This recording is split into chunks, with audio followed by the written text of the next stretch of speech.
Yeah, thank you so much for doing this. Congratulations on the release of the show. What has that been like, kind of building up to it, but now having it out? It's terrific. I was just so happy to get cast in the show.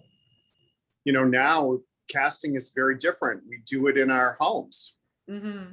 So one of the scenes, did you see the first episode? I did.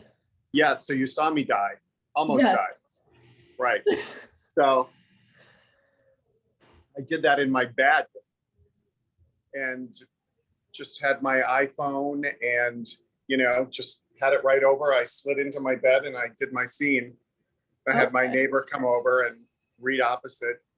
He read for Sunday, which was the Rosie O'Donnell part. And you send it in, and then I found out 3 weeks later that I got it, and then filmed the pilot episode, but that was a year and a half ago. That was in January of 2021. And then about a year later, they called and said, we want you back for a few more episodes. So that's always a nice thing. Yeah, for sure. And I mean, there are a lot of big actors on this set, but there's also a great crew attached to it. What was your favorite part of working on this set? Everybody really had a collective of really wanting to do a terrific job. And the showrunner initially was David Hollander, and he was on for 3 episodes, the first 3 episodes. I believe it was 3. And then they switched hands. And so there was like a little bit of a shift that went on. So, I feel that it went seamlessly because I was with David, who was just such a terrific guy. And then after, with Greg Araki directing. But yeah, it was fun. My scenes with Rosie, she's just terrific. And we had so much fun in between takes. And I'd go to her dressing room and we just yuck it up like I'd known her forever. Yeah. I mean, She's it's just, nice to work with people who feel like close friends. you don't want to, jump that river too quick with these people that are stars, but it was just so natural with Rosie. Mhm. You want to kind of keep your distance. And then after the first take, I was leaving to the bathroom. She's like, what, you're not coming with me to my room? You're like, no, I have to go to the washroom. And I was like, well, yeah, after I'm just going to the bathroom. So we just hung out after every take and camera switch and everything. So yeah, it was just, she made it so wonderful. And David was just terrific, such an amazing director and just like a very loving soul. Everyone there was terrific. John was in the dressing room. Every scene, every episode that I did, I always saw him in the dressing room and actually filming in one. But just such a nice guy. Everybody says that, but it's really true. He's just a fun guy. So you would work with this cast and crew again? Oh my God, definitely. I don't know where it goes from here in terms of a second season. If they want to do a second season, I know the second episode I think it drops on Friday. Mm-hmm. I am in that one. I do know that. They've been doing a lot of cuts because it was initially 10 episodes and then they went down to 8, Gracie. So Okay. I know that I was cut from a few things. So, just like anything else in life as an actor, you just have to let it go. You cannot attach and hold on to anything. Mm-hmm. It's just so much freer than it's like if it plays, it plays. If it doesn't, oi, I'm here and I'm sub. But what do they want from me, Gracie? It's whatever happens, happens. Right. That is Yeah. how I feel with everything. Yeah, it's a good attitude to have. It's gotten you this far. Well, I'm 61 and I started late as an actor. I was in my mid-30s. Okay. And it's been a spiritual journey more than anything else. I was very tight in the bud for years, but I knew that this was something that I had to do. Mm-hmm. And when you know it's something that you have to do and you're not doing it, it causes a depression. Yeah. And through this depression, I guess I just opened myself up to the ethers and all that is. And within 3 days, two people that I knew and one person that I didn't know said, "Have you ever read the book The Artist's Way by Julia Cameron?"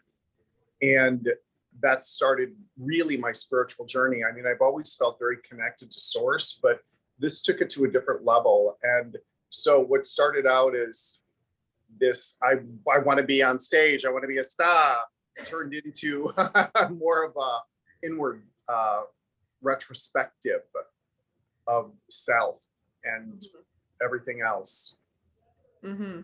Yeah, no. So I was in my 30s, mid to late 30s. I got my equity card first, and then I got my SAG card doing The Sopranos.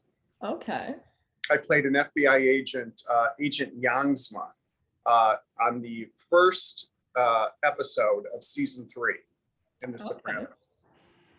So, and I got my equity card, which is the stage card, doing A.R. Gurney's The Dining Room.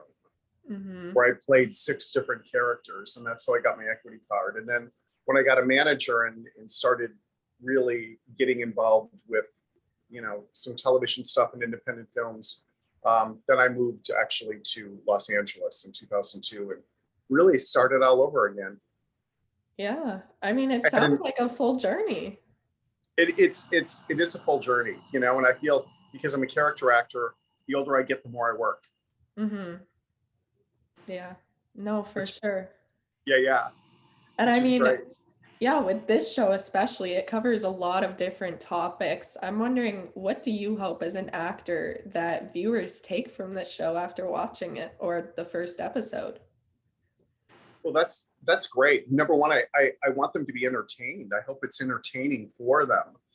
What they take from it, what they glean from it is really up to their individual landscape and what they want to find, whatever pearl that is for them. It does deal with, sex trafficking and abuse, neglect, intrigue, and conspiracies, and life as a sex worker. But what I think is terrific, is that we're able to look back and find where this seed was planted in Julian and how he got to be where he is. Mm-hmm. And I think that's always a fascinating journey. And it actually helps people, if they choose, not to judge another one's path. Yeah. Because you really never know. It's so easy to take a cheap shot and call somebody whatever because of what they do, or if they're on a street corner, trying to make ends meet. I didn't walk in their shoes. I have no idea. Usually it's some sense of neglect and abuse and shame and guys got to make a living, Yeah. No. So hopefully they can glean a larger perspective from that. Mm-hmm.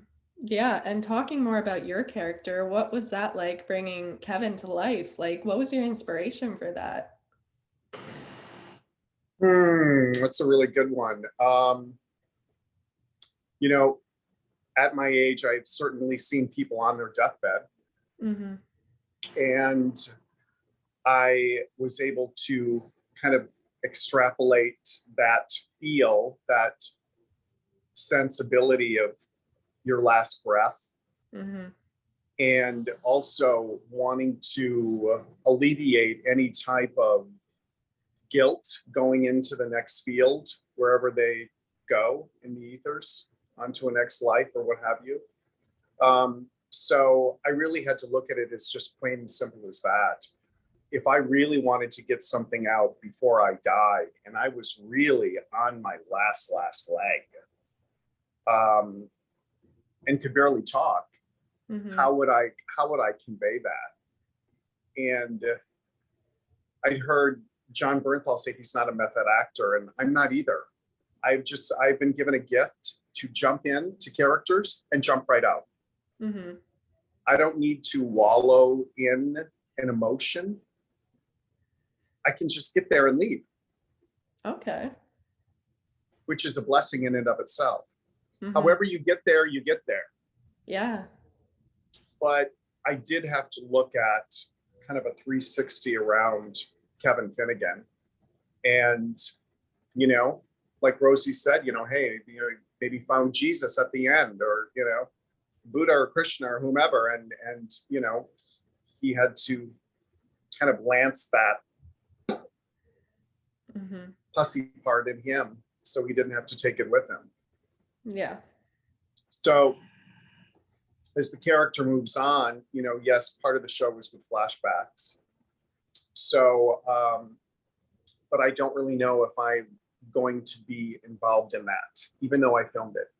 Yeah. But I don't want to take up too much of your time. So I'm just going to go ahead and say my last question for you. I know you obviously have this series out, but do you Mhm. have any future projects that you can hint at or talk about?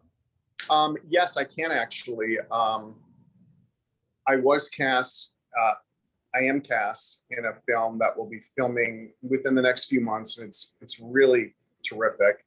My wife is an Academy Award winner, who's one of my favorite actresses, and all I can say is I have some really terrific scenes in this, and it was a really nice coup for me, and I play kind of a somebody that lives really on the fringe of life, Okay. and with his family, and they're really an entity unto themselves. Let's just put it that way. Oh, And it's a little dark. okay. Yes. So it's Excited. yeah, it's super exciting. And I am on hold for a couple other projects, which are equally as juicy.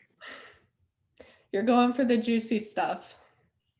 If it doesn't feel like, if it doesn't get you going, then it's easier to pass. But I feel like whatever's put in front of me, an audition, I just do my best, forget the rest. Like I drew it in. Like, well, I drew this in, so I'm going to do my best. And then life just becomes kind of easier that way for me. Yeah. And then even if the I can always love a part, because I can always find something in the character that resonates with me, that I love, that I can find empathy with. So every part is a golden part for me. Gracie Love. Yes. Well, thank you so much for your time. It was so great talking to you, and congratulations again. Thank you, Gracie. Good luck to you. Nice chatting with you.